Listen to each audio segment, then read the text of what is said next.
I'm Paul Levinson, and welcome to Light On, Light Through, episode 91, The Last Train to Margaretville, which is a short story that I wrote back in 2013. It was published in May of 2014, that is May of this year, in an anthology called Walk the Fire 2.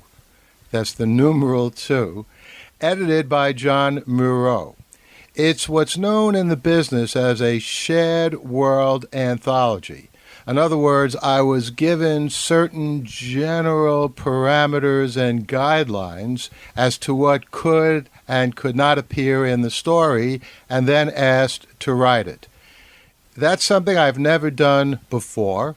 I don't know if I'll ever do it again, but I had a really good time doing it this time.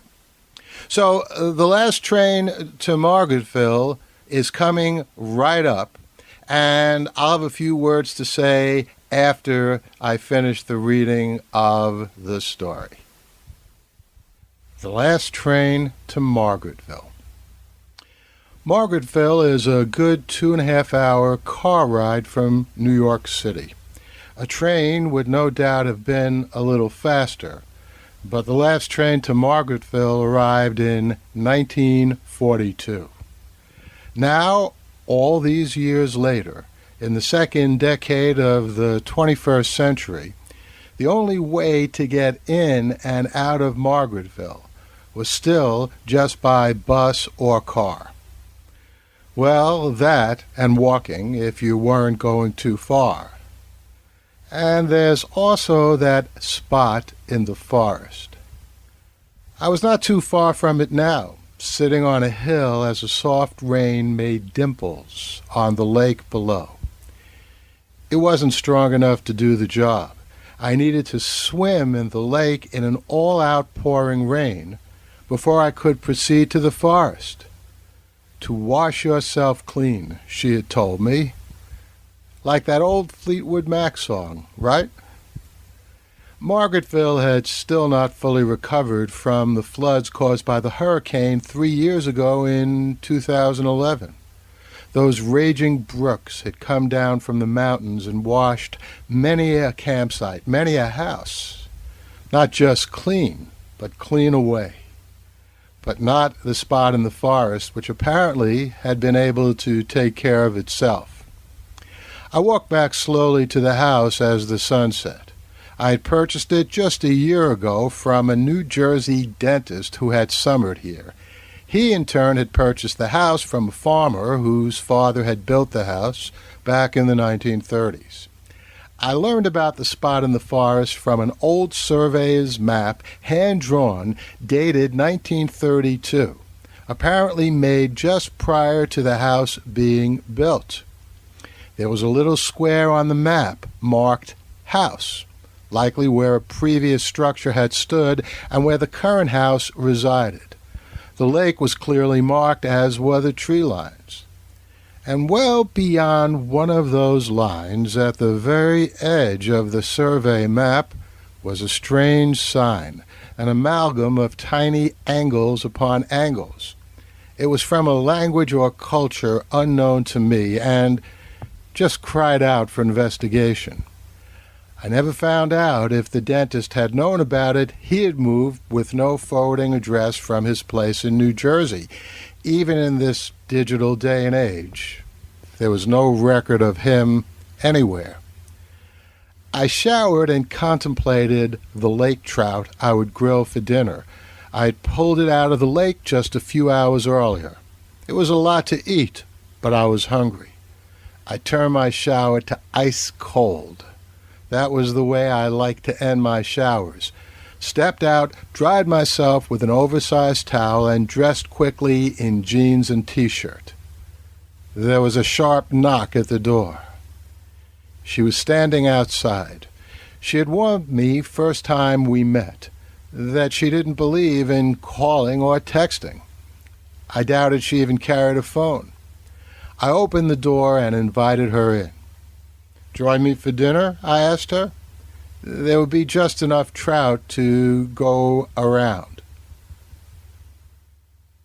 I got Glenn Miller's Moonlight Serenade on the iPhone playing in the background. Da,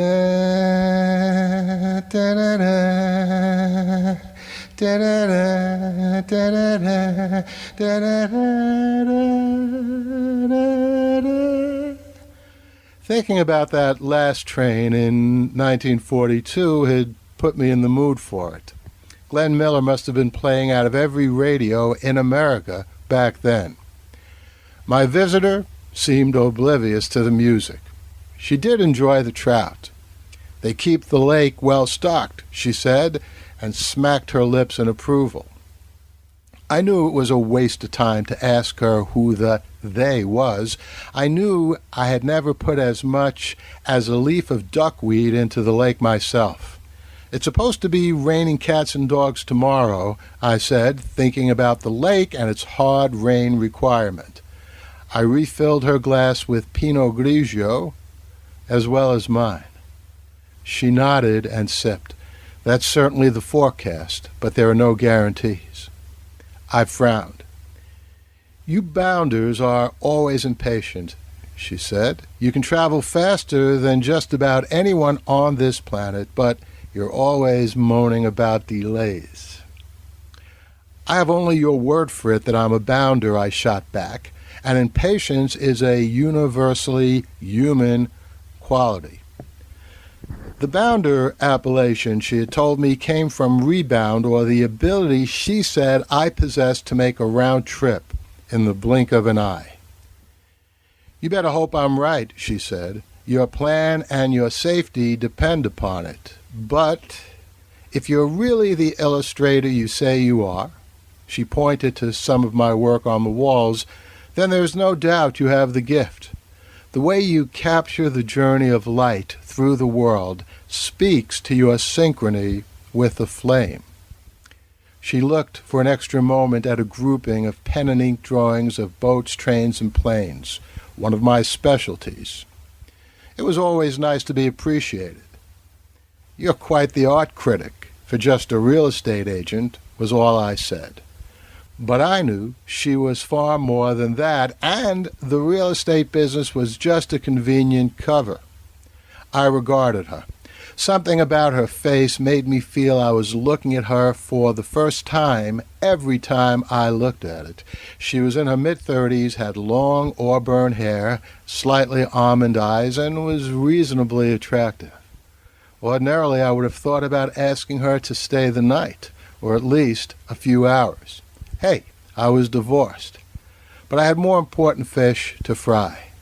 I speared the last of my tender trout with my fork. I once again considered my options after she left.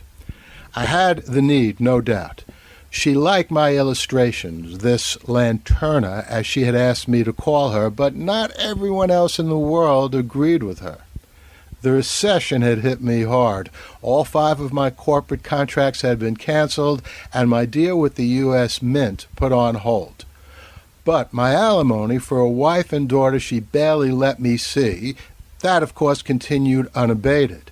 And this house wasn't exactly given to me at a discount either. I'd paid top dollar for this house by the lake, with a disadvantageous mortgage right before my corporate cancellations began rolling in. I needed money, and no bank was likely to give a starving artist a loan. Desperate needs breed desperate measures. I had an idea of how to get my hands on some tidy sums. The question was how to keep them and not end up in prison for all of my efforts. By the way, I'm not perfect, but I'm a fundamentally honest man. I would never steal from an innocent person. My plan was to recoup money owed to me by deadbeats, 3 of them to be exact, who had put my work to good use and then neglected to pay me. They were all far wealthier than I could ever be and lawyered to the hilt. It would take me years in court before I had a chance to present my story to a judge or jury. At least, that's what my own lawyers had told me, both of them. I had left the first because I didn't like his advice, and the second had said exactly the same. Good thing I had run into Lanterna by the spot in the forest. My guess is she had the place wired up in some way to give her a signal any time anyone came near it. Not that you could tell by looking at it.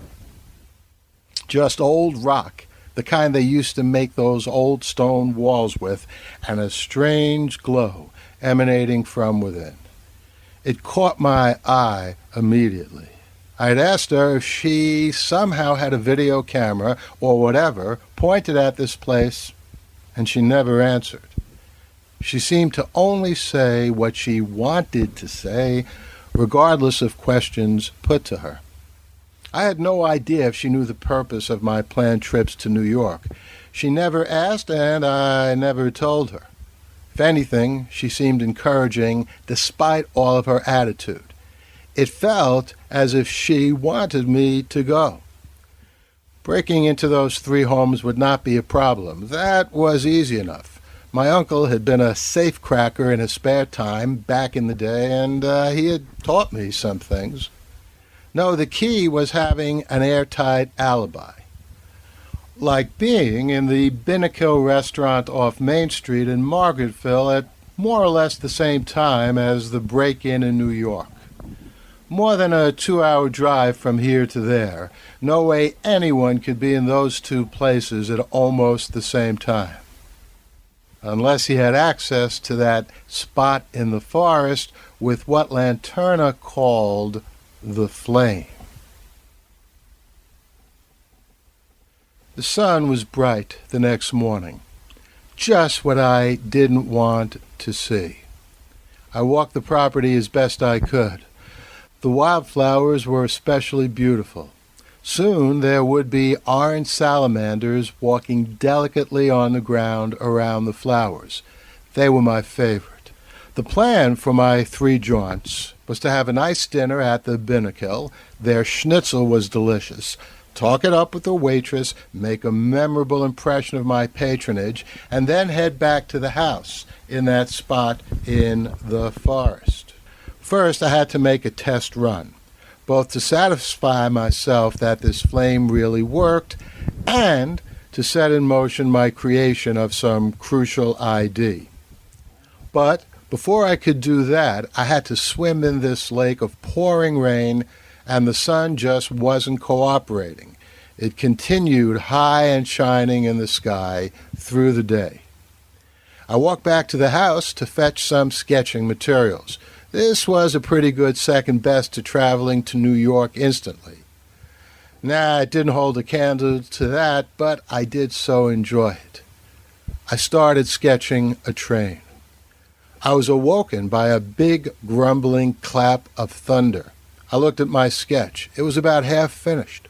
I dozed off. I looked at the clock on the wall. It was 6:15 in the evening. The sky clapped again like a crack on the rim of a drum, this time followed by a growing pitter-patter brushstroke of rain.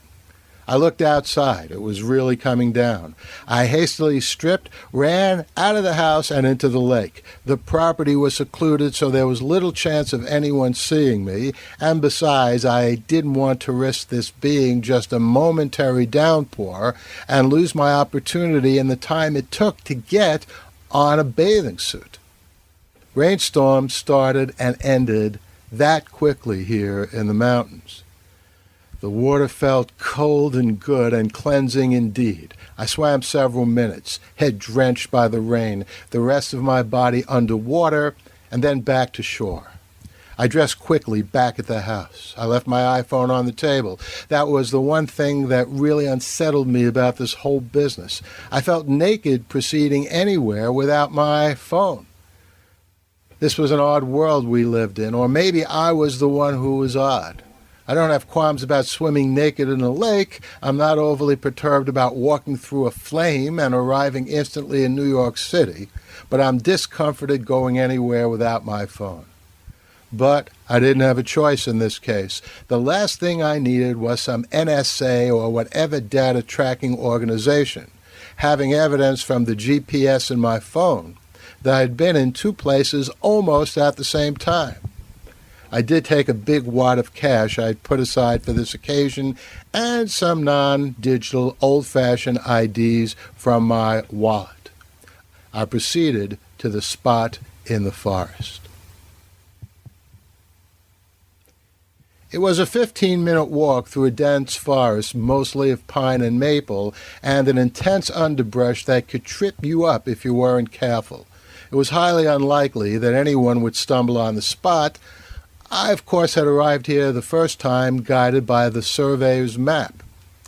The sun was a few minutes from setting when I reached the spot. The glow from inside the structure was soft and gently flickering, the kind of light a bulb on the ceiling might make if there was a fan slowly spinning below it. But this light came from a flame in an old stone fireplace on the ground, a single wide flame about 10 feet high. I knew about the heat. I'd been here before. The turner had assured me that once I got closer to it, about to walk into it, all would be cool, and then I would be transported. Up until now, I had been glad that Laterna had told me she would not be here because I didn't need her that much into my business. But now I suddenly felt otherwise. I breathed in deeply. This was not a time to panic. If I proceeded into the flame and felt at all singed, I could quickly withdraw. I wouldn't just stand there like a bride in some traditions and allow myself to get burned to death by the flame. I walked to the flame. I felt the heat and involuntarily shut my eyes, but then I opened them and squinted. I wanted to see what was happening, and it felt suddenly cool. I opened my eyes wide and saw colors changing to shades of every possible tomato. Red, orange, yellow, everything in between. I took one step further and found myself in what looked and smelled like a dank basement. I gave my eyes and myself a few seconds to adjust to the new surroundings. I was in a dimly lit room of some sort, no longer in the forest. But was it the tunnel under Fordham University in the Bronx? Laterna had given me a paper map, which I had memorized and carried in my pocket for backup. I had grown up in the neighborhood on the other side of White Plains Road. I had also extensively researched the place, and all of this coincided with what I had seen of Fordham the few times I had guest lectured in art classes over the years. Keating Hall was constructed in the 1930s on Fordham University's Rose Hill campus in the Bronx, about 20 minutes by train from the first home I intended to burglarize, in Yonkers. I wouldn't have minded a closer point of entry, but beggars, or bounders, to use Lanterna's term, couldn't be choosers. Tunnels beneath Keating definitely existed. I looked at the multi-hued, shimmering flame that was now just a few steps behind me. The question was, where exactly were it and I in the Keating tunnel system, assuming I indeed was now in the tunnels under Keating? I hoped I was not too far from the university bookstore above, as indicated on the map. It called for me to walk about 15 feet, open a door, climb a staircase, walk several hundred feet, climb another set of stairs, open a door, and that would bring me to a lower level of Keating, which snaked and turned and eventually brought me near WFUV, Fordham University's radio station. Good thing I had brought my powerful little LED flashlight with me. I had almost left it in Margaretville because I was so accustomed to using the flashlight app on my phone, which I had left at home. I didn't see light in the tunnels until I reached the level with the radio station, and I didn't know I was at Fordham University for sure until I saw the FUV offices. I sauntered by so as not to attract attention, but I had all I could do not to jump in the air and shout, "Yes!" This insane flame thing had actually worked for me. The university bookstore was right across the street from Keating Hall. I had checked on its hours. It was open until 9 p.m. on this summer evening because summer school was still in session. I walked into the bookstore. It was empty of customers, not a good thing, but I quickly saw what I needed. I picked up the cheapest camera with internet connections, brought it to the cashier, a redhead with freckles and white pants that looked like they'd been spray painted on, and made my purchase. I slipped in the batteries, made sure the camera and its internet connection worked, and walked a suitable distance from the counter. Now came the hard part. I had to wait for some guy, any guy, to make a purchase and hope that he displayed a university ID card to get a student or faculty discount. But how long could I wait without looking suspicious? I walked a few steps further away from the counter and pretended to carefully read the startup instructions on my camera, though I knew exactly how it worked. Some 5 minutes later, a guy in his 20s, likely a student, entered the bookstore. He picked up a big gym bag, they were on sale, and approached the counter. He pulled out his wallet and paid with cash. Great, no help at all. I ambled even further away and pretended to be engrossed in some books required for a chem class. 3 more customers came in, and not a single one showed a university ID card. I'd been here more than 15 minutes already. I had to wait as long as was necessary. Fortunately, the redhead seemed oblivious to me, devoting every ounce of her attention when she wasn't ringing up a sale to her smartphone and some messaging that was making her smile, frown, and pout in slow procession. A man entered the bookstore.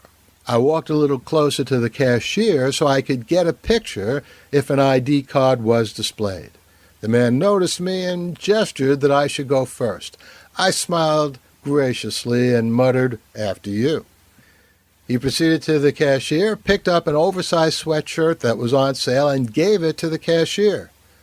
"Do you have a Fordham ID?" the cashier asked sweetly. "Absolutely," the man replied, and produced his ID. "Yes." "Thank you, Professor Pallant," the redhead said. "This gives you a 25% discount." She gave the ID back to him. And I left the bookstore. I had what I needed, 4 photos of the professor's ID, which I looked at in the cool moonlight on the street outside of the bookstore. I uploaded the photos to Google Drive, Dropbox, and 2 other sites, just to be sure. I walked to Keating and dropped the camera in a trash receptacle. When I got back to Margaretville, I'd access those photos, doctor them up, and use them to make a Fordham faculty ID for myself.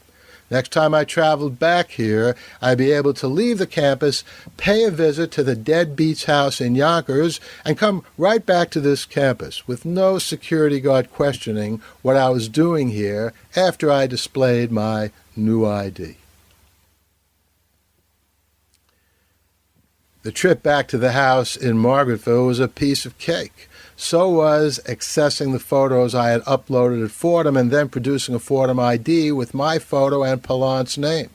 I also produced an ID with my photo and my name and my photo and a bogus name. Depending on who asked to see it, I'd make a decision about which one to present. With any luck, the security guard would not know what Professor Pallant looked like. Fordham University was a big school. I was ready to go the next morning. Unfortunately, the weather was not. I suffered through 6 sunny days. I was like a damn farmer already, praying for rain.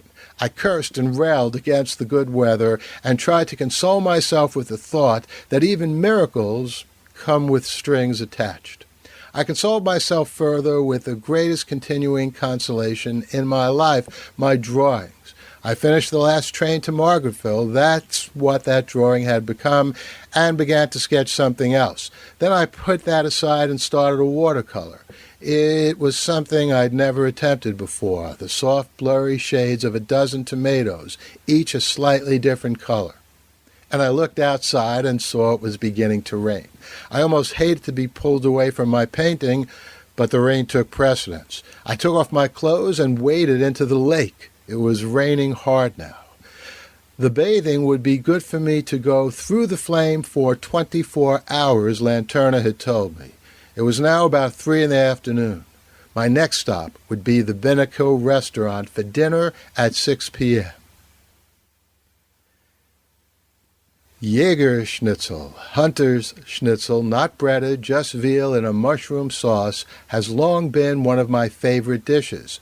I'd ordered it the 2 previous times I'd been in the Binnacle in the past year, and it had been mouth-watering both times. Good to see you again. The hostess, who was also a waitress, greeted me with a smile. Haven't seen you here in a while. She was blonde, long neck, long hair, in her early 30s, and I thought what I always think when I see a woman like that. I'd like to paint her in the nude. Tell her I was using her as a model for a Greek goddess, and go on to do more. But tonight, I had even more pressing matters on the table. Yeah, I've been busy with my illustrations, I said, and ordered the Jaeger schnitzel. Are you an artist? I didn't know that, she said, and smiled at me again. So far, this was going exactly as if my goal were indeed to paint and bed her. What kind of things do you paint? She asked me. Nature, in all its forms, I replied, and I also have an eye for transportation technology. At this point, I sometimes threw in a joke about having an affinity for cabooses, but I refrained this time. You have a good place for the nature up here, she said. Is your work on display anywhere? Just a few galleries here and there, I said. I'm building up my catalog. She nodded and left to place my order. She returned with it about 10 minutes later. Jaeger schnitzel, she said, and placed the dish on my table with a flourish. Can I get you anything else? A little beer with your schnitzel? If only I didn't have plans for this evening, but I had only my fantasies that she would be willing to pose for me, and it likely wouldn't have happened this evening in any case. No, I'm fine, I replied. I needed a clear head for the rest of the evening. I figured this conversation would be more than enough for her to remember me if anyone thought I was in New York just minutes from now. You know, my husband is an art dealer, she said. Really? You're kidding. No, it's true, she said, and I'd be happy to tell him about your work. Do you have a card?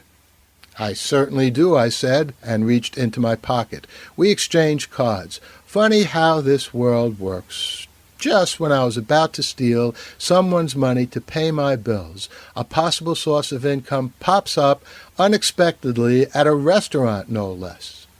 But whatever a husband could do for me, it would likely provide a pittance of the money in hand I would be getting in New York tonight before the end of the hour. I finished my schnitzel quickly, declined dessert, and left a 50% tip. She would 100% remember me. The walk to the spot in the forest was no problem, as was the walk through the tunnels of Keating and my exit from the campus. No one asked for my ID. No one cares who you are when you're leaving. I caught the Metro North train at Fordham Road and took it down to 125th Street. I switched to the uptown Harlem line to Ludlow. I had all of this time to under 30 minutes. A cab would have been a little faster, but I didn't need a cabbie complicating matters as a witness to my being here. I exited the station and walked uphill to the deadbeat's house. I'd picked this guy first because his house would be the easiest. It was in Yonkers, the closest to Fordham. I knew where he kept his stash of cash. In a drawer in his bedroom, which I had seen through an open door the one time I had previously been in the house, and he paid me. And I knew the layout of the house outside and the rock under which he kept his extra key. I had been hired to thoroughly sketch the house when the deadbeat thought he was putting it up for sale, and had come upon the key when I had moved a few rocks to get a better vantage point for one of my sketches. And I also knew that he and his family were currently in Maine in a summer house. Still, I had to be very careful. The last thing I needed was a noisy neighbor calling the cops. They wouldn't be impressed at all with my Fordham ID. Fortunately, the house was unattached. I walked around to the side which had the rock. I had to do this quickly. Every minute that I stayed here increased the possibility of someone noticing that there was someone in the house. The key was in a plastic bag where it should have been. I took it out, walked to the side entrance, and unlocked the door. No alarms that I could hear went off. I was in. I walked to the bedroom, opened the drawer, and helped myself to the $100 bills in several envelopes. I took as many envelopes as the deep pockets in my pants and jacket could carry. I figured I had $7,000 or $8,000 here. That should help pay some bills. It certainly covered the money the deadbeat owed me, and a little more for my troubles. I walked quickly back to the door and spotted another bunch of envelopes in an open drawer.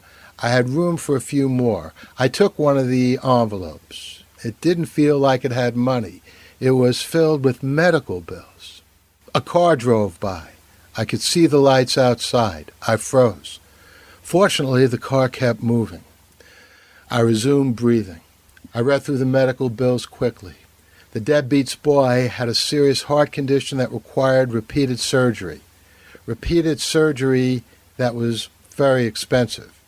Didn't this guy's family qualify under Obamacare? I couldn't tell. The deadbeat was a self-employed contractor. He clearly cut corners with everything, and apparently not only with the money he owed me, but in getting decent health insurance. The heart surgeries for his son were draining him dry.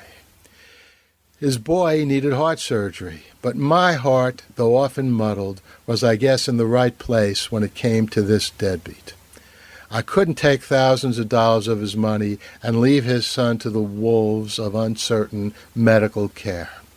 I cursed loudly, was glad there was no neighbor to hear it, and returned the envelopes with the money to the bedroom drawer. I left the house and quickly walked down to the Ludlow station to take the train back to Fordham. Of all the rotten luck, but I just have to do better with the next deadbeat. I briefly considered whether I should continue on the train to Grand Central and pay a visit to the second deadbeat's place, which was in a ritzy high-rise in Lower Manhattan. Tempting, but no, I needed to vet that plan. It was dangerous just tacking it on to what I was doing tonight. I was back outside the Fordham campus 26 minutes later. I approached the security guard and casually waved my ID, the one with my picture and Pilot's name. The guard didn't even look at it. I could have had a picture of George Washington on the card. The flame in the tunnel under Keating Hall looked especially beautiful tonight. I'd never seen such a spectrum of light, and so did the flame in the forest in Margaretville, a mirror image of the Keating Hall beauty, which made it just as beautiful itself. I ran into a string of sunny days. Even the wildflowers looked parched. I busied myself with my watercolors. I had several of them now. My phone rang one day in the late afternoon. The number looked slightly familiar. It was the husband of the blonde in the binnacle.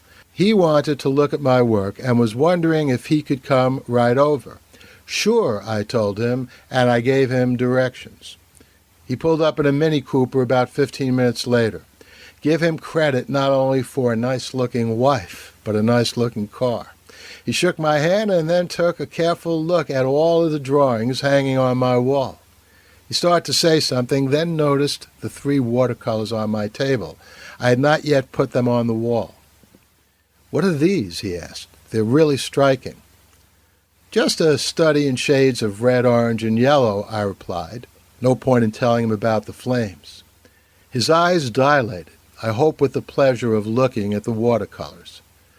"There's something more in those images, an intensity, an inner life in the flames that I've never seen before," he said.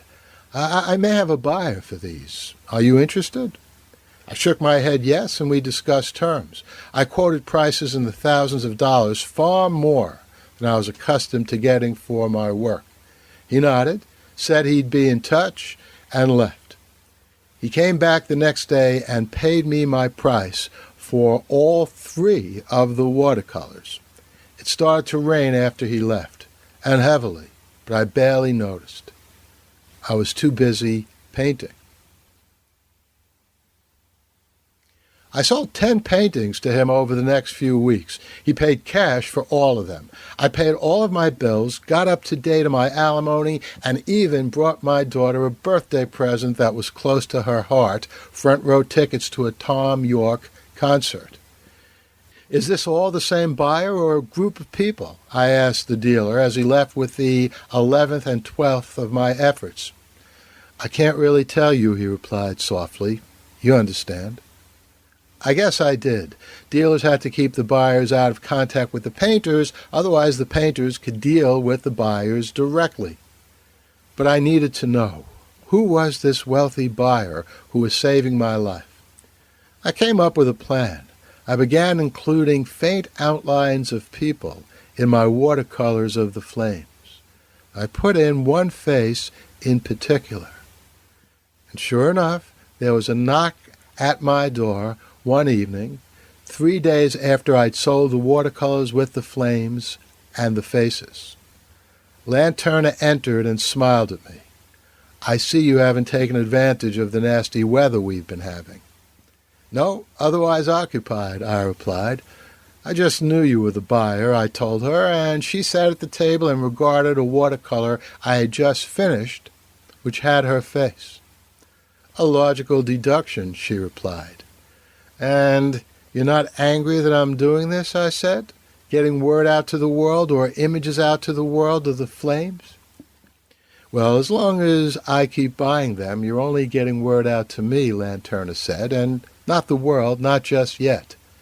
The flames and what they do are secret. Wouldn't it be easier to kill me? I half joked. Certainly cheaper, she replied, but we're not murderers. Good to know, I said. And besides, she continued, your watercolors provide a record of the flames very precious to me and my kind. The flames evade portrayal by chemical or digital photography. They just look like, well, conventional, unremarkable flames when photographed. But your talent captures something of their true beauty and power. Thank you, I said, genuinely touched by her words. Would you care for some wine? A bite to eat? I was in a celebratory mood. I think I would, Lanterna said and smiled. I gestured for her to sit at the table. Tell me again how you knew I could walk from here to New York through the flame, I asked her. I mean, with such certainty. Lanterna smiled. I saw some of your work in town. I could see that you had a special kind of eye for light. People with such vision have a high likelihood of being a bounder in portals near where they live and grew up. But I have a confession to make. What I told you about needing to be cleansed was a bit of a fib. I wanted to create an alchemy in you of interest in the flames and the time to start painting them. And it worked. Waiting for the rain was a perfect prescription. I went to get the wine and looked at the last illustration I had put on my wall. The last train to Margaretville. It would be the last train to Margaretville or anywhere I'd be drawing for a long time. From now on, the only mode of transport I would be painting were those glorious flames. The Light on Light Through podcast. Hey, I hope you enjoyed that story. You can find the story in written form in the anthology itself, Walk the Fire, numeral 2, and there will be a link to where you can get that on Amazon on the Light On, Light Through webpage. So that's LIGHTON,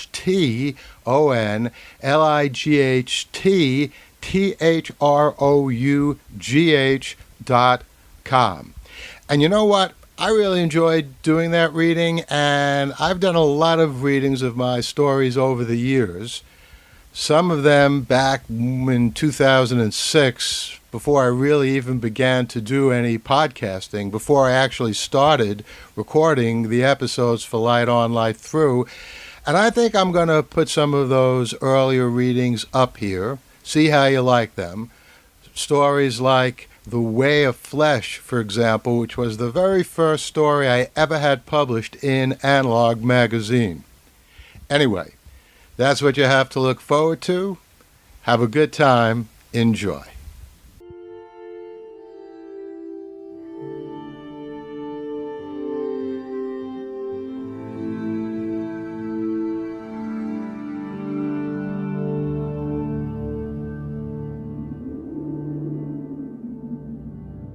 Athens, 2042 AD. She ripped the paper in half, then ripped the halves, then ripped what was left again into bits and pieces of history that could have been. Sierra Waters had read once that, years ago, it was thought that men made love for the thrill, while women made love for the sense of connection it gave them. Curled Up with a Good Book says, Sierra Waters is sexy as hell. You can find out more about The Plot to Save Socrates by Paul Levinson at theplottosavesocrates.com.